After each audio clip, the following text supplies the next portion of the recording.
Now, I've missed quite a few things while I was gone, and I don't really want to address everything because let's be honest, I've missed out quite a lot now, and it's not really an update when the things you're talking about have happened well over 2 weeks ago. But now that I'm here, I'm ready to dive back into the world of football again. But before we do that, I just want to introduce a new segment to the video where I talk about the world's greatest football team in the world, Chelsea.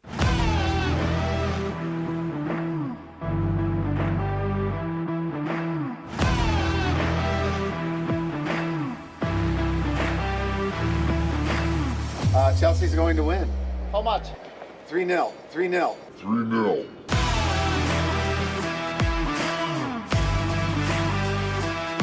Moving on, and the main focus of the video today is going to be the Premier League. More specifically, the top 4 and the relegation zone. After İlkay Gündoğan's stunning performance against Leeds, the Premier League leaders are now Man City. Shocking to see them at the top. Who would have seen this one coming? See, I'm even more salty now because 2 weeks ago, I actually was preparing a video saying that City were going to take over. But now that that video is lost to the vacuums of time, I can't really say that this was going to happen now. Pushing my problems aside, we move on to the top 4 because Tottenham have basically just choked it after a run in terrible form. Like, where do we start with this club? The 3-3 draw against Southampton, which ultimately led to Conte's departure. The 4-3 loss against Liverpool, in which Richarlison scored his first goal of the season in the 93rd minute of extra time, making it 3-3, just to concede 1 minute later. If this didn't destroy the Spurs fans' morals, then I don't know what will. The fact that this win confidently places Liverpool ahead of Spurs in the table perfectly sums up just how terrible the end to their season is. Moving on to the bottom of the table now, and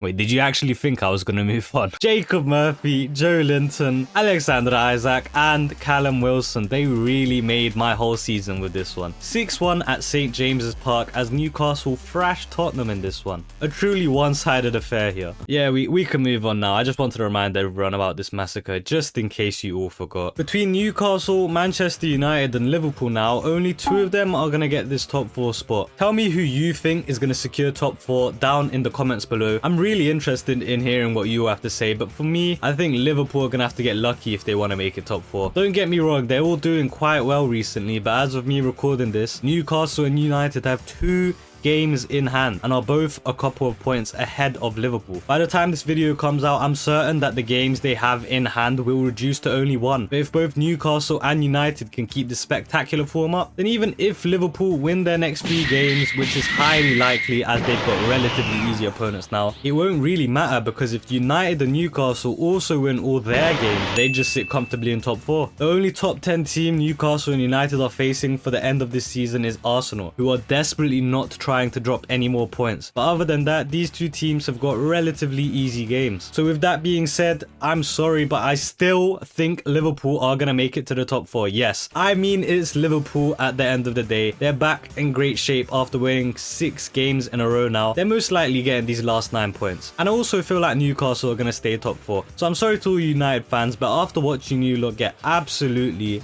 shat on by Sevilla a month ago, it's only right to say you're not making it to the Champions League. I'm gonna just stroll past mid-table because there's definitely no big teams there to talk about, and we move to the relegation zone. Honestly, there are about 6 teams that can relegate this season. It's actually mad. Haaland's come to England just to get every other team relegated. I mean, just look at it. At places 16th, 17th and 18th is Leicester, Leeds and Nottingham Forest, who are all at exactly 30 points each. Meanwhile, Everton and Southampton sit at 19th and 20th with 29 and 24 points each. I think Southampton are going to relegate this season unless Ward-Prowse does a madness and scores 20 free kicks in the last 4 games of their season, which is entirely possible knowing this man. As for the rest of them, it's all looking a bit mad. They've been battered week in, week out since August, and now as the curtains draw near on this 22-23 season, it's getting really intense. Nottingham versus Southampton is surely one to not miss. Leicester have yet to go up against Newcastle and Liverpool, so it's going to be a tough finish for them. Leeds also also have Newcastle and Tottenham to face, so it's going to be really close for them also. West Ham lie at 15th, but not that far ahead with only 34 points to their name. And they possibly have the most interesting end to their season here at the bottom of the table. They've got their Conference League fixtures, Man United, Brentford, Leeds, who are just below them, and Leicester, who are also right below them. They have a lot of potential to screw things up for themselves, but also have a lot of control as to how the season is going to end for many teams. If they play their cards correctly, they can surely end United's hopes of top 4 while also beating Leeds and Leicester even further down the table. I'd make a prediction as to how I think things are going to turn out for the relegation zone, but I honestly have no idea. The only thing I can say confidently is that Southampton are not going to make it out, and that's about it. I wouldn't even bet a single pound on how this season's going to end for these teams because they're all just unpredictable and bad. So I'm looking at you guys again. Tell me what your predictions are for the bottom of the table. Do you think Southampton can make it out of this alive? I don't, but tell me what you lot think down in the comments below. That's all for today's video. I honestly had a lot more I wanted to talk about, but at the same time, I want to get this video out